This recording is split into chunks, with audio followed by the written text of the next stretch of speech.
Cambridge IELTS 3 by the University of Cambridge Local Examinations Syndicate. Published by Cambridge University Press. This recording is copyright. Test 1. You will hear a number of different recordings, and you will have to answer questions on what you hear. There will be time for you to read the instructions and questions, and you will have a chance to check your work. All the recordings will be played once only. The test is in 4 sections. Write all your answers in the listening question booklet. At the end of the test, you will be given 10 minutes to transfer your answers to an answer sheet. Now turn to Section 1.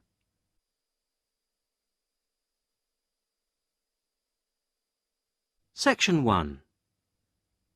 Listen to this telephone conversation between Janice Biggins, who works for a house renting agency, and John Anderson.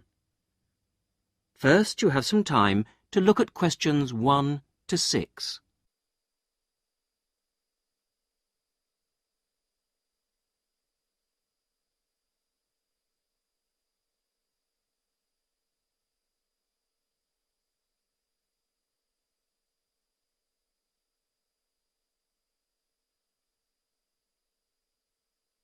You will see that there is an example which has been done for you. On this occasion only, the conversation relating to this will be played first. Hello, Flagstone. Oh, hello. Is that Flagstone Properties? Yes, that's right. Flagstone here. How can I help you? Hello. I'm ringing just to make inquiries about renting a house. The name of the agent is Flagstone, so Flagstone has been written in the notes. Now we shall begin. You should answer the questions as you listen, because you will not hear the recording a second time. Listen carefully to the first part of the conversation and answer questions 1 to 6. Hello, Flagstone. Oh, hello. Is that Flagstone Properties?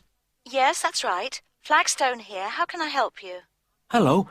I'm ringing just to make inquiries about renting a house. My name's John Anderson. Yes, Mr. Anderson. What sort of thing were you looking for? 2-bedroom house with garden. Well, yes, sir, that shouldn't be any problem. Just to let you know that our main areas, the main areas we deal with are the city centre itself. City centre, uh-huh. And the north suburbs. Oh, well, we were most interested in the northern areas, actually. Right, yes. What sort of price were you thinking of? Well, could you give me some idea? Certainly. It really ranges from £250 per month. Only £250? Yes, to about £500, depending on a number of different factors. Oh, what does it depend on? Well, obviously the quality of the area, and then whether there's a garden. Oh, well, as I said, we'd want a garden. And a garage pushes up the price. Right. Well, we wouldn't necessarily need one. I think about £350 a month would be our limit. OK.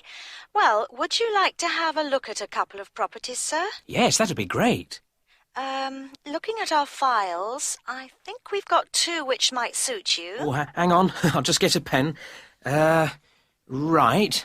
OK, well, there's one on West Park Road, which is £325 a month. Uh-huh. Are the bills included? Well, that one just includes the water bill. OK, right. And the second house is in Tithe Road. I'll just spell that for you, OK? Yep. Tithe Road. Yeah, got that. And how much is that one? That's £380. 380. Is that including water? No, I'm afraid not, but it does include the telephone rental. Oh, well, that's not too bad then. So... Before you hear the rest of the conversation, you have some time to look at questions 7 to 10.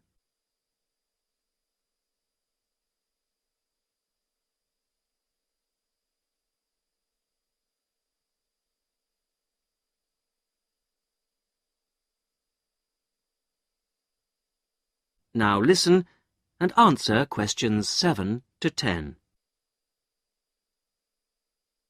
So when would you be available to see them?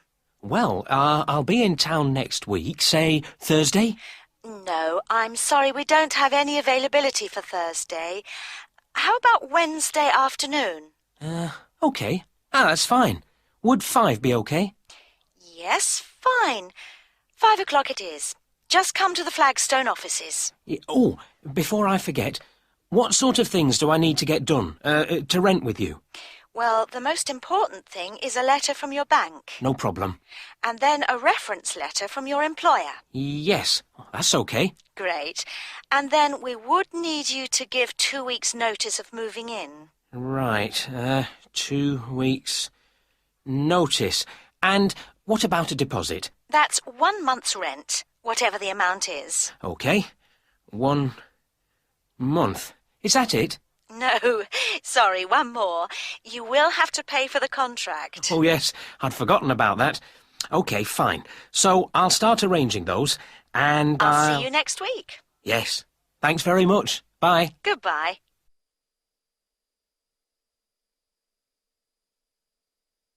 That is the end of section 1. You will now have half a minute to check your answers.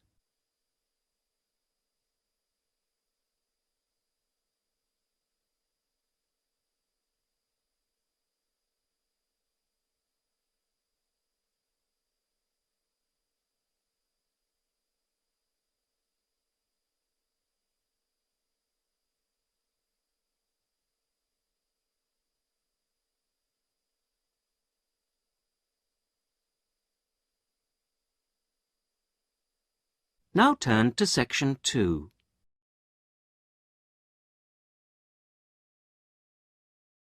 Section 2.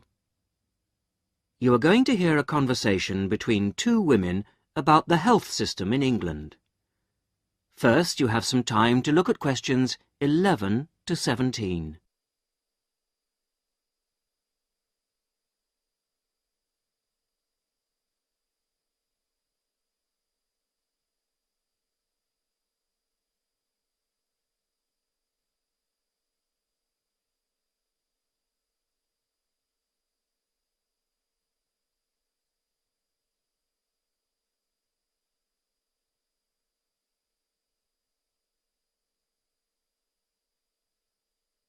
Now listen to the first part of the conversation and answer questions 11 to 17.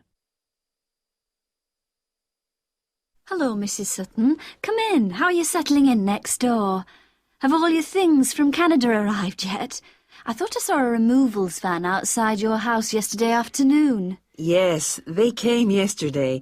We spent all day yesterday arranging them. It's beginning to feel a bit more like home now. Oh, that's good. Look, come in and sit down. Are you all right? You look a bit worried. Well, I am a bit. I'm sorry to bother you so early, Mrs. Smith, but I wonder if you could help me. Could you tell me how I can get hold of a doctor? Our daughter, Anna, isn't very well this morning, and I may have to call somebody out. She keeps being sick, and I am beginning to get a bit worried. I just don't know how the health system works here in England. All I know is that it's very different from ours back in Canada. Well, I don't know really where to start. Let me think. Well, the first thing you have to do is find a family doctor. Mm-hmm. Sometimes we call them general practitioners as well. Right. And register with him or her. If you live here, you've got to be on a doctor's list. If you're not, things can be a bit difficult. Oh. Nobody will come out to you if you're not registered. Anyway, they work in things called practices. Uh-huh. Sort of small groups of family doctors all working together in the same buildings. Now, what you've got to do this morning is register with one of them. Ah. There are 2 practices near here, so we're quite well off for doctors in this part of Manchester. There's the Dean End Health Centre, about 10 minutes walk away. And there's another practice in South Hay. That's about 5 minutes away, going towards the town centre. Uh-huh. We're registered at the Dean End one, but they're both okay. There are about 6 doctors in our practice and 4 in the other, so ours is quite big in comparison, and the building and everything's a bit more modern. South A is a bit old-fashioned, but the doctors are okay. Their only problem is that they don't have a proper appointment system. Sometimes you have to wait for ages there to see someone. Anyway, you go to the receptionist in whichever health centre and ask her to register you with a doctor there. You have to fill in a form, but it doesn't take long. Ours is called Dr. Jones, and we've been going to him for years, ever since we moved here 15 years ago. I wouldn't say he's brilliant, but I suppose he's all right, really. We're used to him now. They say he's very good with elderly people, but he does tend to get a bit impatient with children. Listen, the one who's supposed to be really good with small children is Dr. Shaw. I've heard lots of people say that. She's young and she's got small children of her own, so you could try registering with her. And if her list's full, I heard somebody say the other day that there's a really nice young doctor at South Hay, a Dr. Williams. He holds special clinics for people with back trouble, but that's not really your problem, is it? Now you have some time to look at questions 18 to 20.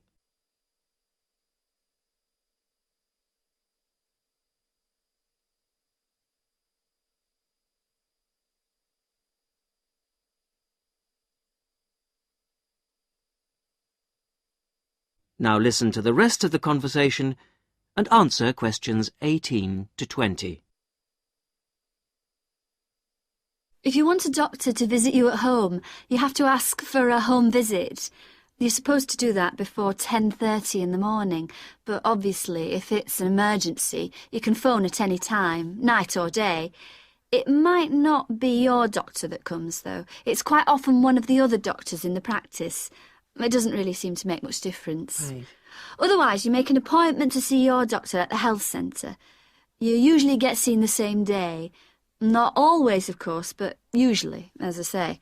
They hold surgeries between 9 and 11:30 every weekday, and from 4 to 6:30 Monday to Thursday.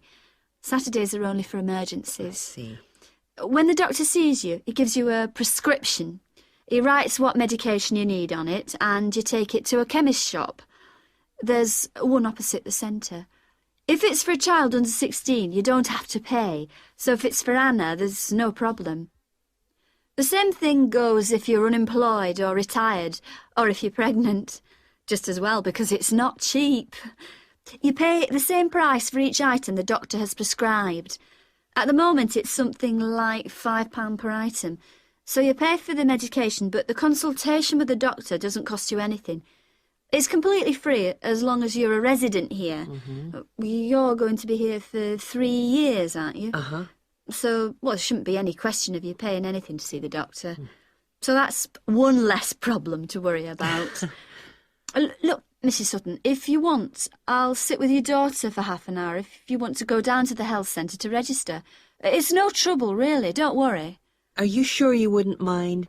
That would really help me a lot. I'll ask them if they can send someone round later to see Anna. I think I'll try the Dean End Centre. Good idea. Don't worry about Anna. Right. I'll be back as soon as I can.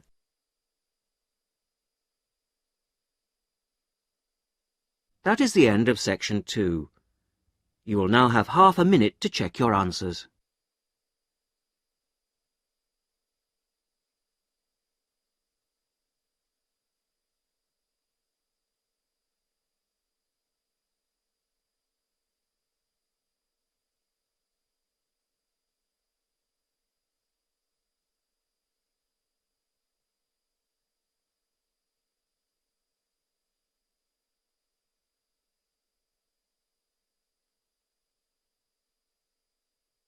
Now turn to section 3.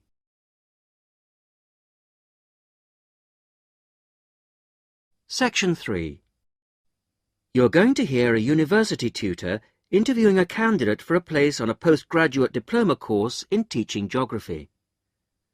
First, you have some time to look at questions 21 to 27.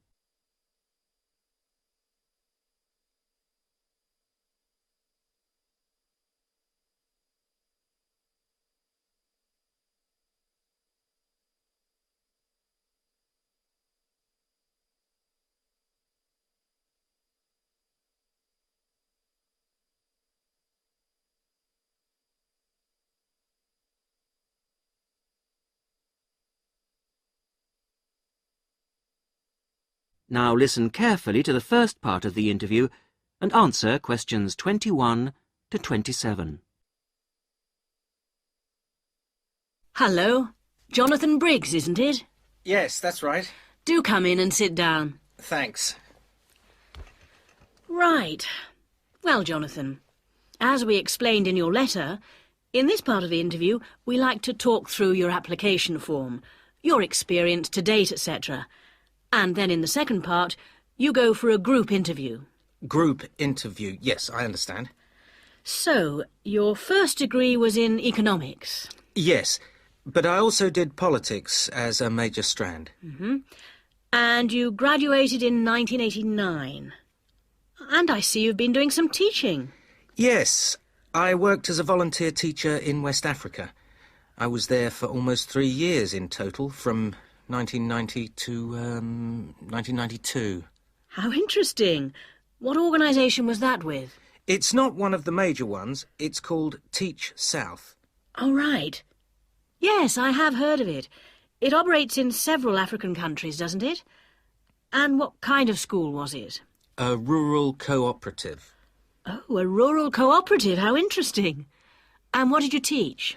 A variety of things in different years. I did, with forms 1 to 3, mainly geography, and some English with form 5.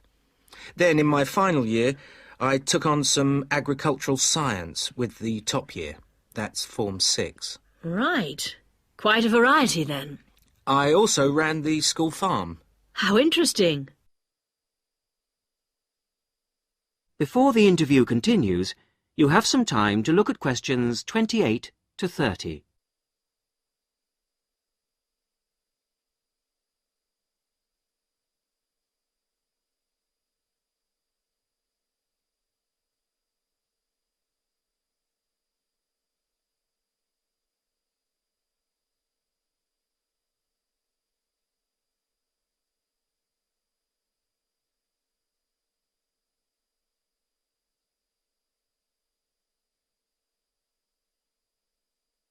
Now listen to the rest of the interview and answer questions 28 to 30.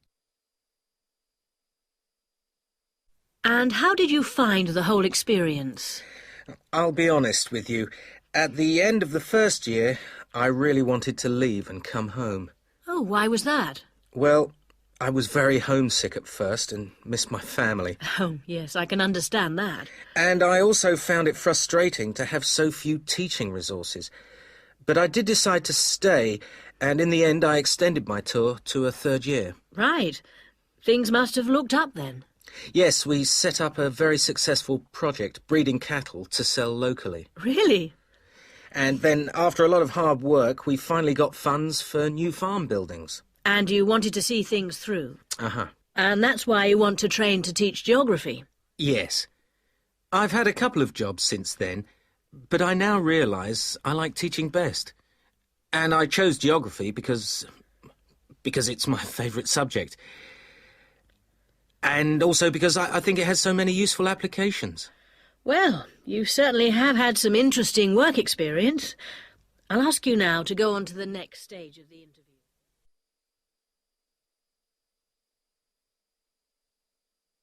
That is the end of section 3. You will now have half a minute to check your answers.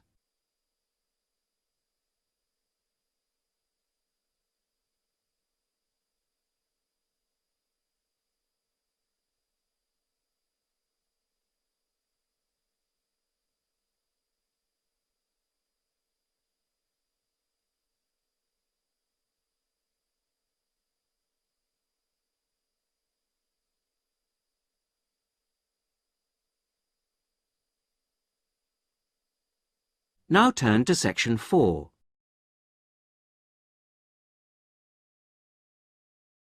Section 4.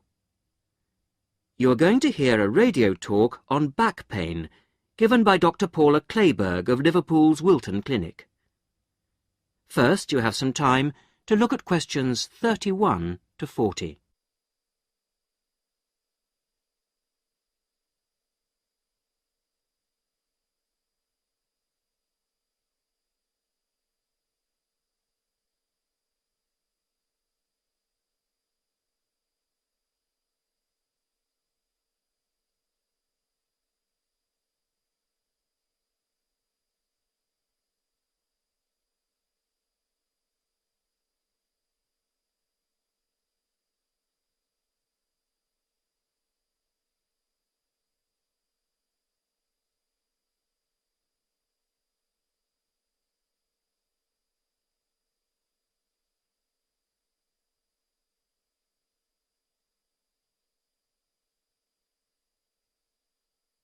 Now listen carefully to the talk and answer questions 31 to 40. Today's Health Council is presented by Paula Clayburgh, who is the Chief Counsellor at Liverpool's famous pain clinic, the Wilton Clinic. Paula. Do you know what Prince Charles, Sevi Ballesteros and Elizabeth Taylor have in common? They all suffer from chronic back pain. In fact, bad backs are one of the most common health problems today, affecting people in all walks of life. The most recent available figures show that about 250,000 people are incapacitated with back pain every day. And many sufferers don't know the cause or the solution to their problem. The majority of our patients at the clinic tend to be women. They are especially vulnerable because of pregnancy, but also because of osteoporosis, which I personally believe to be the major cause of problems for women. I have many women patients who say they have completely given up exercise because the pain makes them so miserable. But of course, that starts up a vicious circle. Bed rest, giving up exercise, and painkillers are traditional responses to back pain. But although there are many excellent drugs on the market, at our clinic we're beginning to realise the unique benefits of relaxation therapy. Other specialists in the field make a strong case for certain types of exercise, but in our experience they are easily mishandled and can lead to more harm than good. Now let's look at some of the reasons why back pain is developing into such a unique menace. In general, the body is pretty good at self-repair. A strain or a blow to a limb, though painful at the time, generally resolves itself. But the body's response to back injury can be very counterproductive. When pain strikes, we attempt to keep the back as immobile as possible, which makes the muscles tense up. Research shows that they often go into spasm, which causes further twisting of the spine. A vicious circle is underway. The second mistake we often make when stricken with extreme back pain is to go to bed and stay there. Although at the clinic we recognise that a short rest in bed can be helpful, up to 2 days, any longer makes our back muscles become weaker and unable to hold up our spine. The pain, therefore, becomes worse. Another problem is being overweight. Anyone a stone or more overweight who already has back pain is not doing himself any favours.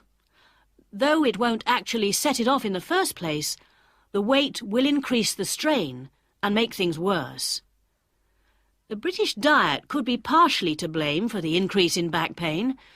Over the last 10 years, the average weight of men has risen by 11 pounds and of women by 9 pounds. So much for the causes and aggravations of pain. But what can we do to help? There are many ways in which simple day-to-day care can make all the difference. The first point to watch, of course, is weight. If you are overweight, a diet will make all the difference. Also, studies have shown that just 1 hour sitting in a slouched position can strain ligaments in the back which can take months to heal.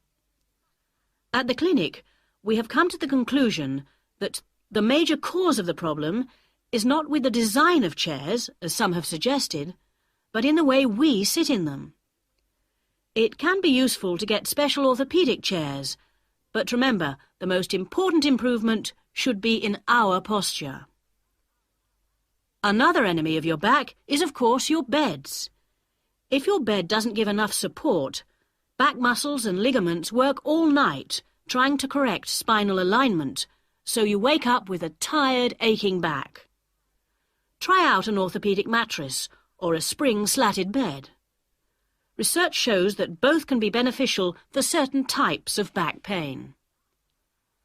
Another hazard for your back are the shock waves which travel up your spine when you walk, known as heel strike. A real find for our patients has been the shock-absorbing shoe insert. A cheap but very effective solution. And you might be better off avoiding shoes with heels higher than 1.5 inches. Though absolutely flat shoes can be a solution for some, others find their posture suffers. Finally, a word about the state-of-the-art relief, the TENS machine. A small battery-powered gadget which delivers subliminal electrical pulses to the skin. Our experience indicates that your money is better spent on the more old-fashioned remedies. That is the end of section 4. You will now have half a minute to check your answers.